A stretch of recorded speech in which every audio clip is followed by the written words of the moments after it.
On this episode, we are talking about hydration.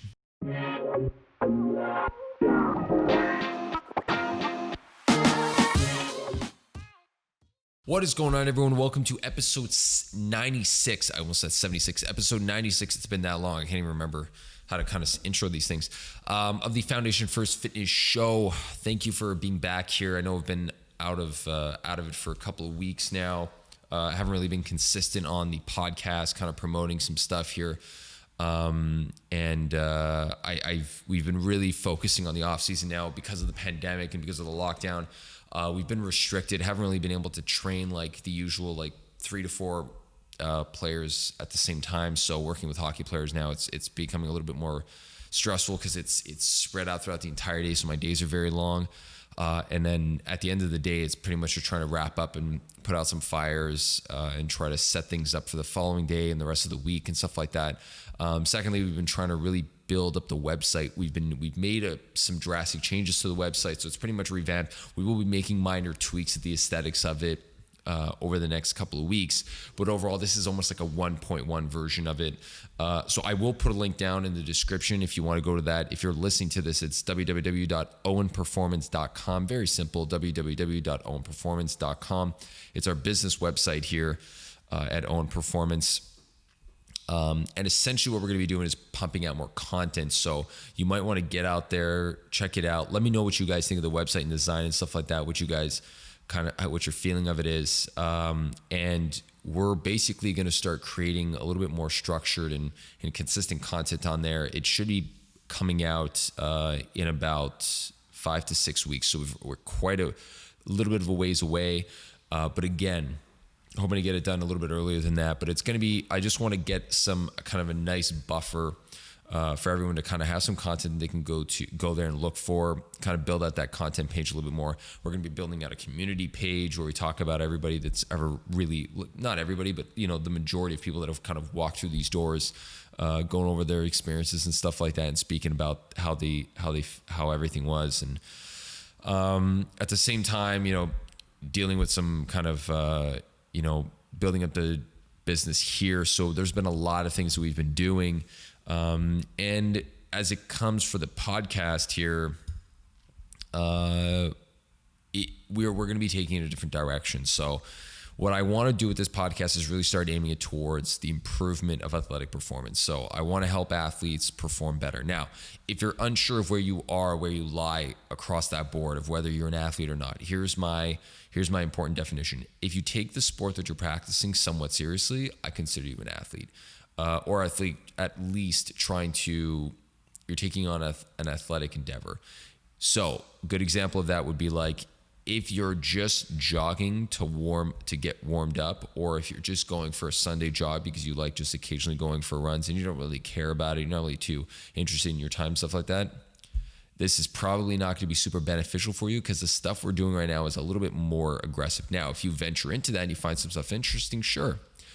But if you're taking your runs somewhat seriously, half marathons, triathlete, hockey player, soccer player, swimmer, whatever you are, this is going to be a podcast for you. I'm going to be interviewing some professionals in the field as well, rehab in the performance world as well, to really get you on the right path to understanding how to increase your performance.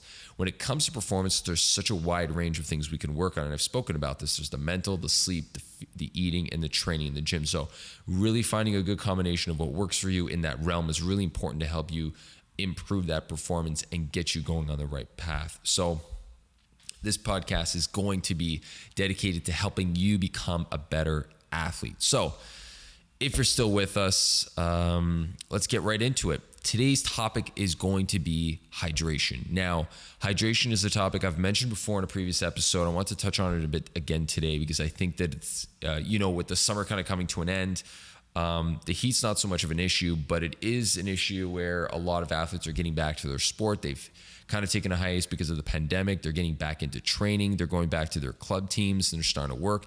This is a really good time for you to start paying attention to a couple of the details. And today I'm going to give you 3 tips to improve your hydration. Number 1, track it often. Now, what I mean by track it often is it's very simple. You can go online, and I'll put a link to one in the description down below here to get yourself kind of situated with a urine chart. And now what that does is that allows you to kind of see where you are in terms of how hydrated, how much water you're consuming versus how much levels of electrolytes are in you. So electrolytes are like minerals that are allowing your muscles to function properly. They're very important in the kind of the physiological upkeep of your body and making sure your body's functioning properly.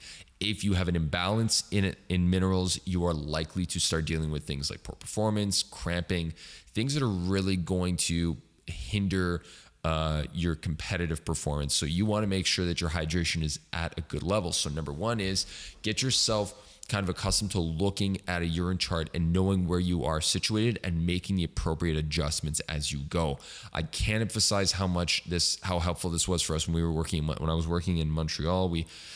St. John's, we had a huge emphasis on it in the second half of my last year, really focusing on hydration. A lot of guys are really understanding where they were and understanding how their body would be affected by certain things they would eat, games, practices, how hard the practice was, and getting an idea of where they needed to be.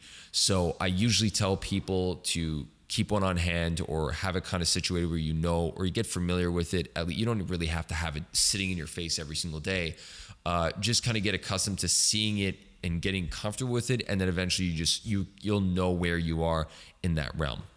Number two is make sure that you're keeping yourself hydrated over a long period of time, or making sure that you're rehydrating yourself over a stretched out period. So a lot of people, what they do is they'll go for a run, they won't really drink much water, and then they'll down like an entire liter, like a bottle of water in like 10 seconds. So they'll just chug the bottle of water and they'll just kind of go like, all right, I'm good. Or even worse, they'll finish a liter of water within 10 minutes and they'll think that that's fine. They'll have recuperated. You're not at the level you need to be. What I mean by that is your body needs to rehydrate. It takes a long time. If you just chug water, your body will assume that is now the understood norm, and you're going to just keep excreting water and peeing it all out because you're not going to have the right balance. You're going to be just drinking a lot, so you're going to urinate a lot to kind of level it all out because it thinks that's where your new level is, but that's not your new norm because you've just done it once. You kind of spiked during the day and then you've gone back to having nothing at all. So you need to keep that consistent, and the way to keep that consistent is by spreading out the drinking of water throughout the day. So I like to tell people, keep a bottle with you on hand, gradually spend some time drinking it throughout the day. You're going to want to go through about 2 liters of water a day, roughly 2.5, sometimes even 3, depending on how much you train and how active you are. And like I said, if you always refer back to the urine chart, you'll know where you stand on that. That brings me to number 3. Tip number 3 is making sure that your body is consuming the right amount of minerals in terms of sodium, potassium, calcium, making sure that your body is balancing all of these minerals out. Because if you're not getting enough minerals in and just drinking a lot of water, you will cramp up just the same. I can't tell you how many times I've dealt with performance athletes going, I'm drinking all this water, but I keep cramping. I don't know why. I keep hydrating myself, but I keep cramping. I'm like, well, what are you putting in your water? Are you just drinking water? And they're like, yeah, I just drink water. That's all I'm doing. That's not enough, because what you're doing is you're offsetting the balance again. You're going from one extreme to another. You're going from not having enough water because you've been sweating to too much water and not enough minerals to make sure you maintain that nice healthy balance. So that's where you want to make sure you're falling into. You don't want to get caught in a situation where you're not having the appropriate amount of water and the appropriate amount of minerals in your body. And again, referring back to that urine chart is going to help you. You're going to be able to understand where you are in terms of the amount of water you're consuming and how many minerals you're taking in as well. So you want to find that nice balance to make sure that you're maintaining that optimal performance and being able to perform at that right level that you want and getting your body to recover well. Hydration is one of those areas that I tell people is really important to maintain and kind of, it allows you to recover a lot better.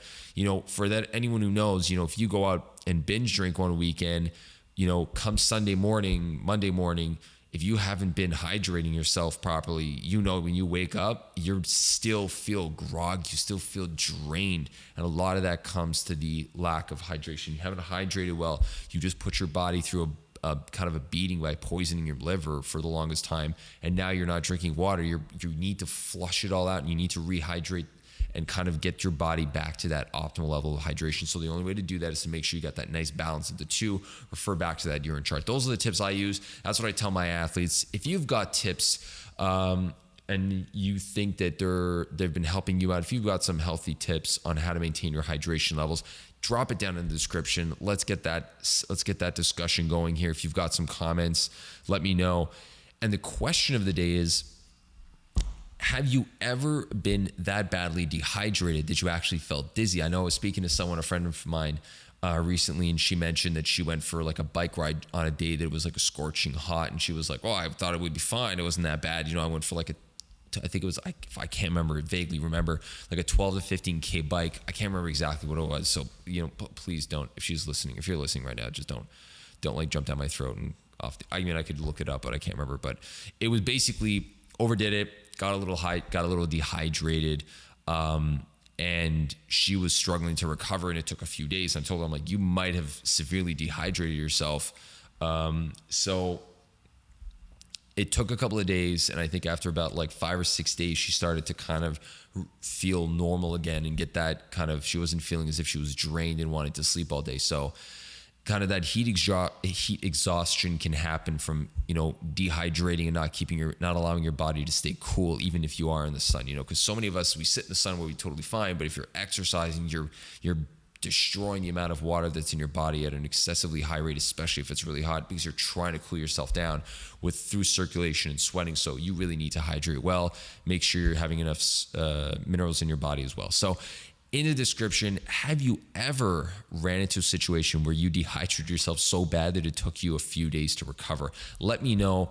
And again, thank you guys for listening. Super excited to get back at this again. Really happy to be back.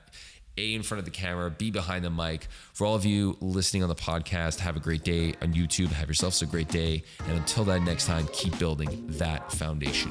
Take care.